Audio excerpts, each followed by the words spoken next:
take that mono plugin off. It's useless. And that's it for the bass. So now I guess we can briefly touch on the transitioning effects that I have going on, which are some reverse crashes, sweeps, and crashes. And all they do is help me go from different parts of the track, like the intro into the drop into breakdown, and you know, out of the breakdown back into the second drop. Nothing crazy, just some random transitioning effects that I got from Splice and various kits that I've been using for a while now. Check them out. Let's go into, there we go.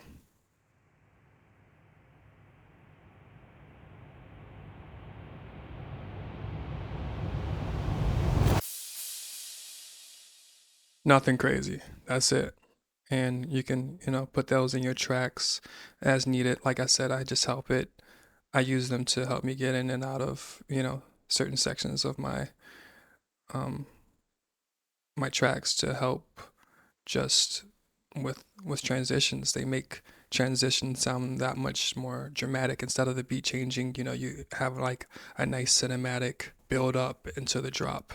Sounds way cooler than just the beat changing, in my opinion. I use transitioning effects in almost all of my beats. Is getting crazy. And that's it. I'm not going to play the whole entire track. I know I said I would do that in the beginning. I'll put a link to the track in the description so you guys can check out the full track. All that really happens is their arrangement. Their arrangement just changes, but the same concepts that I talked about in the beginning are the same. Just you know, switched around a bit and arranged differently. So thank you for watching this video. Hope you guys enjoy. If you're new to this channel, subscribe. That's so whack. I can't believe we're doing this again.